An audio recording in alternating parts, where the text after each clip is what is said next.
안녕하세요. 펑크비즘 팀입니다. 은행에 예금해둔 자산의 가치가 조용히 하지만 빠르게 변하고 있다는 사실을 알고 계십니까?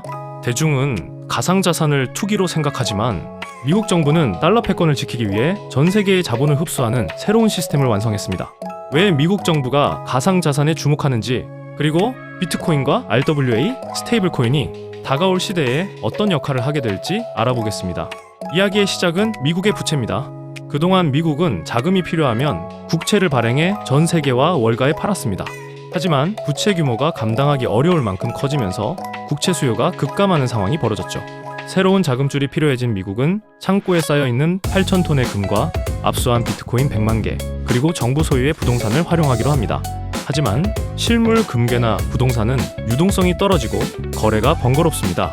그래서 이 실물 자산들을 쪼개서 블록체인에 올리는 방식을 택합니다. 이것이 바로 RWA, 즉 실물 연계 자산 토큰입니다. 실물을 직접 넘기는 대신 디지털 토큰을 소유하면 금고의 금을 가진 것과 동일한 권리를 인정해주는 겁니다. 이 토큰의 수요를 만들기 위해 미국은 법적인 제도를 정비하기 시작합니다. 첫 번째는 클래리티 법안입니다. 기존에는 규제로 인해 월가의 거대 은행들이 토큰화된 실물 자산을 매입하기 어려웠습니다. 하지만 이 법안을 통해 RWA 토큰을 1등급 고유동성 자산으로 인정하게 되죠. 월가의 자본이 RWA 시장으로 들어올 수 있는 합법적인 통로가 열린 셈입니다. 두 번째는 지니어스 법안입니다. 이 법안은 스테이블 코인 발행사들이 디지털 달러를 발행하려면 미국 정부가 발행한 금과 비트코인 등 RWA 채권을 매입해 담보로 묶어두도록 규정합니다. 스테이블 코인, RWA, 그리고 비트코인이 성장하는 이유는 명확합니다. 이것은 단순한 투기 시장이 아니라 미국이 새롭게 구축하고 있는 글로벌 금융 시스템의 핵심 인프라이기 때문입니다. 스테이블 코인은 전 세계의 자본을 흡수하는 새로운 디지털 달러가 되었습니다.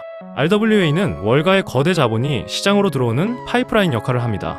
그리고 비트코인은 국가의 자산을 담보하는 새로운 자산군으로 신분이 바뀌고 있습니다. 이러한 거대한 시스템 전환 속에서 기관과 거대 자본은 이미 새로운 인프라 위로 자산을 이동시키고 있습니다. 펑크비즘은 이 흐름 속에서 개인이 가치를 직접 소유하고 분배받을 수 있는 생태계를 구축하고 있습니다.